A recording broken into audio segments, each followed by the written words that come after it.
NIMS county, so దాంట్లో invest చేయాలనుకున్న వాళ్ళ కోసం ఏం చెప్తారు ఫైనలీ? నిమ్స్ కౌంటీ అనేదండి very near to the highway, around ఒక 300 meters ఫ్రమ్ ద హైవే. ఇంకోటి ఏంటంటే నిమ్స్ కౌంటీలో మేము ఏదైతే అప్రోచ్ రోడ్ లోపలికి ఇస్తున్నామో అది bigger road, 80 feet road already. అది కంకోల్, ఈ కంకోల్ ఏదైతే ఉందో future municipality, already previously already sanction. ఇది మున్సిపాలిటీ, ఈ మున్సిపాలిటీకి ఆల్రెడీ ఇన్నర్ రింగ్ రోడ్ ఉంది. మనకి ఎట్లయితే అక్కడ రింగ్ రోడ్ ఉందో, రీజనల్ రింగ్ రోడ్ ఉందో, ఇక్కడ ఇన్నర్ రింగ్ రోడ్ ఉంది. కంకోల్ అనే ఏరియాకి ఇన్నర్ రింగ్ రోడ్ ఉంది. ఆ inner ring road major road మా వెంచర్ లోంచి వెళ్తుంది, మా వెంచర్ లోంచే పాస్ అవుతుంది. ఇంకొకటి ఎగ్జిస్టింగ్ ఆల్రెడీ కంకోల్ ఏదైతే ఉందో దాన్ని ఆల్రెడీ టచ్ అయి ఉంటుంది. మా వెంచర్ ఆల్రెడీ హౌసింగ్ టచ్ అయి ఉంటుంది. అడ్వాంటేజ్ ఇమీడియట్ కన్స్ట్రక్షన్ చేసుకోవాలని వాళ్ళు చేసుకోవచ్చు. మోర్ ఎవర్ ఏదైతే రోడ్ ఉందో బిగ్గర్ రోడ్, 100 feet రోడ్ అది. So these are the main advantages అండి.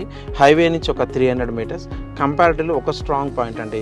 ప్రైజింగ్ వైజ్ కస్టమర్ వచ్చి ఎంక్వైరీ చేసుకున్న ఒక 15% డిస్కౌంట్తోనే ఆ ప్రాజెక్ట్ అయితే లాంచ్ చేయడం జరిగింది. ఓకే, అండ్ రిజిస్ట్రేషన్ మెయిన్ చాలా పెద్ద డౌట్ ఇది, రిజిస్ట్రేషన్ గురించి చెప్తారా?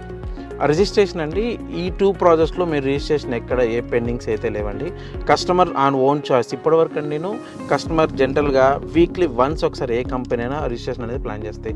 బట్ నేను ఈ 2 ventures కస్టమర్కి ఏదన్నా మంచి రోజు అంటారు చాలామంది, మంచి రోజు